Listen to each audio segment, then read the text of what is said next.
Assalamualaikum teman-teman, selamat datang di channel edukasi kita. Di video kali ini kita akan membahas salah satu materi dalam ilmu ekonomi, yaitu teori perilaku konsumen, khususnya teori kardinal dan ordinal. Materi ini sering keluar di ujian dan juga penting buat kita mengerti bagaimana seseorang mengambil keputusan untuk memilih barang yang mau dikonsumsi. Jadi, stay sampai selesai ya teman-teman. Sebelum kita masuk ke teori kardinal dan ordinal, kita membahas terlebih dahulu tentang perilaku konsumen. Jadi, perilaku konsumen adalah cara seseorang memilih, menggunakan dan menghabiskan suatu barang atau jasa untuk memenuhi kebutuhannya.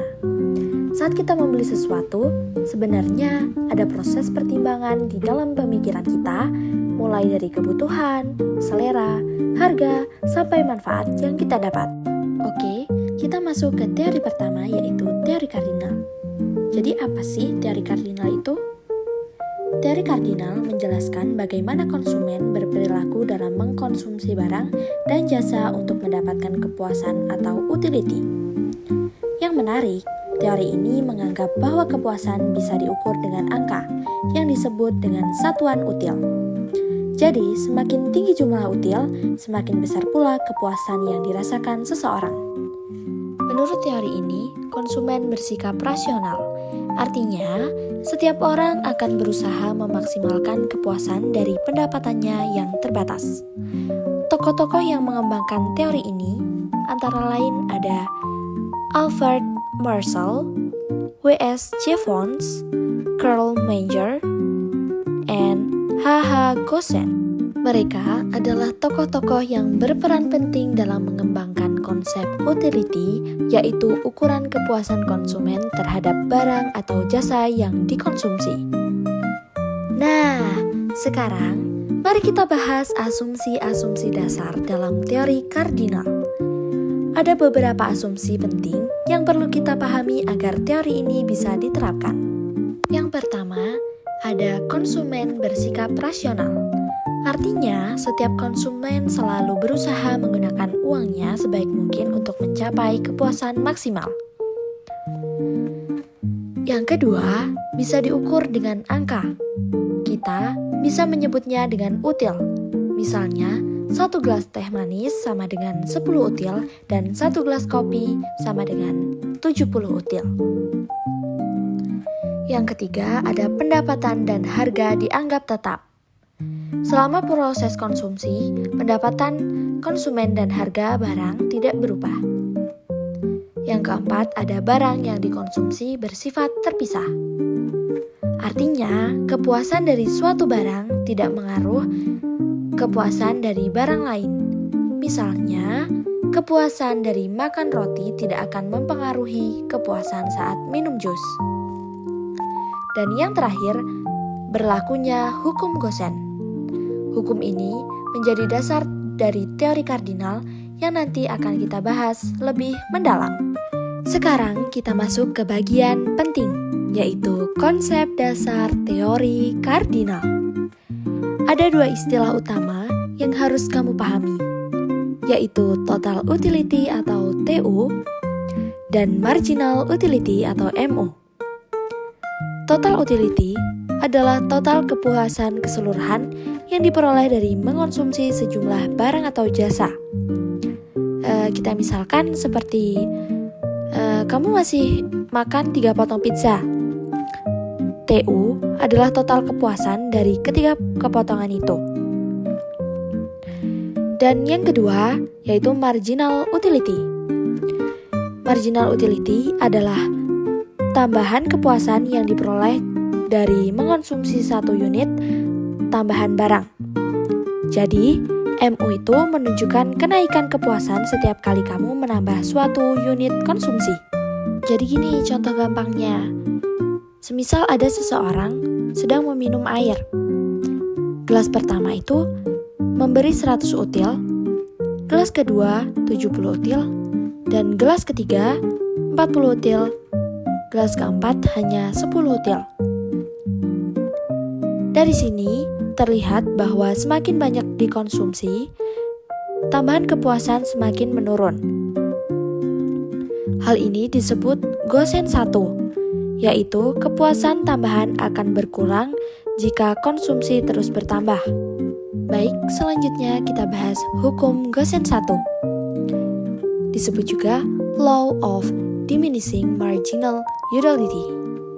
Artinya, semakin banyak suatu barang dikonsumsi, kepuasan tambahan yang diperoleh dari setiap unit barang akan semakin menurun. Contohnya sederhana banget. Waktu kamu makan bakso, suapan pertama terasa nikmat banget. Suapan kedua masih enak, tapi mulai berkurang rasanya. Sampai di suapan keempat atau kelima, kamu mulai kenyang, bahkan bisa jadi enak.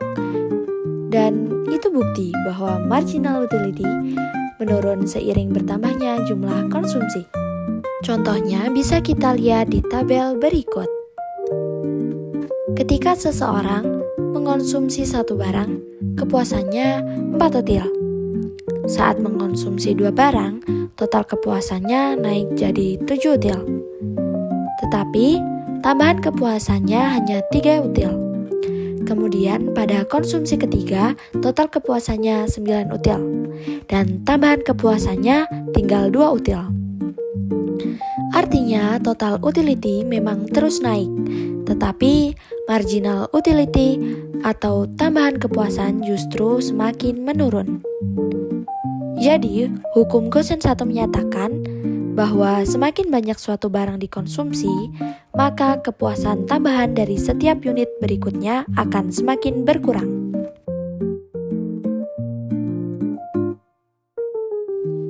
Grafik ini menunjukkan hukum Gosen 1 atau Law of Diminishing Marginal Utility.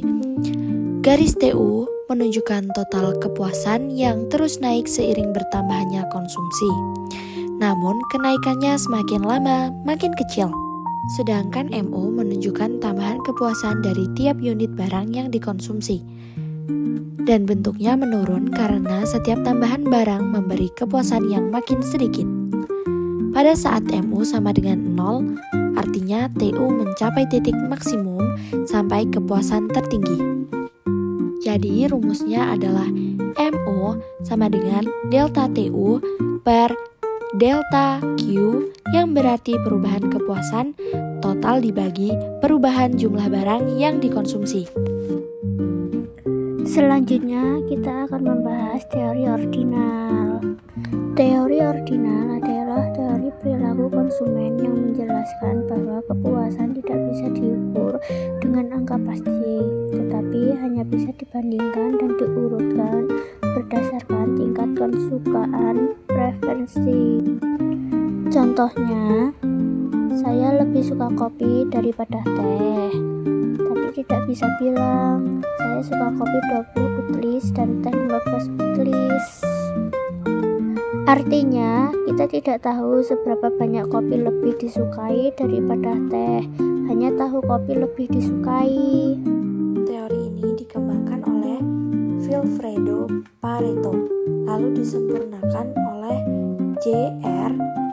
Hicks dan R.J.D. Allen. Berbeda dengan teori kardinal, teori ordinal berpendapat bahwa tidak bisa diukur dengan angka, tetapi bisa dibandingkan urutannya. Teori ordinal, perilaku konsumen tidak dapat dihitung atau diukur akan mencapai kepuasan maksimum. Analisis konsumen dapat digambarkan pada kurva indifference kepuasan maksimum. Analisis konsumen dapat digambarkan pada kurva indifferent. Hukum Gosen 2, konsumen akan memuaskan kebutuhan dalam intensitas yang sama konsumsi berbagai jenis barang. Diferensi, kurva yang menggambarkan berbagai kombinasi konsumsi dua macam barang yang memberikan tingkat kepuasan yang sama. Ciri-ciri kurva indiviren. Dalam satu kurva yang sama, kepuasannya yang dihasilkan akan sama. Cambung ke arah titik origin, tidak saling berpotongan. Semakin jauh kurva indiviren dari titik origin, semakin tinggi kepuasannya. Memiliki slope atau kemiringan negatif yang digambarkan oleh marginal rate of substitution. Berapa banyak barang yang harus dikorbankan untuk menambah satu barang X demi menjaga tingkat kepuasan yang sama. Setiap pada kurva, misalnya seperti pakaian dan tas. Semakin ke kanan kurva SE, semakin tinggi tingkat kepuasan. LC1, LC2, LC3. Kurva baris anggaran, Budegen-Lin kurva, kurva yang menggambarkan kombinasi konsumsi dua macam barang yang membutuhkan biaya anggaran yang sama. BL bergeser.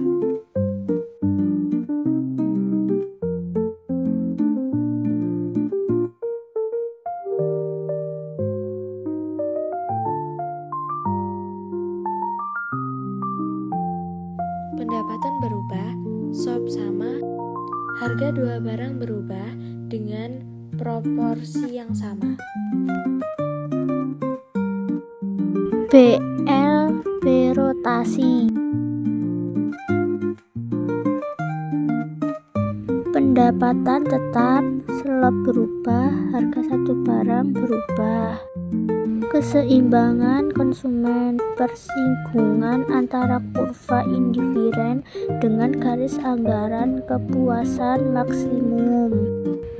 Jika keseimbangan konsumen terjadi pada BL bergeser, maka digambarkan pada kurva IC, Ichmont-Chonsung-Dian kurva, dan kurva angle diturunkan dari kurva IC. Jadi dari teori kardinal kita belajar bahwa kepuasan bisa diukur, tapi akan terus menurun seiring bertambahnya konsumsi.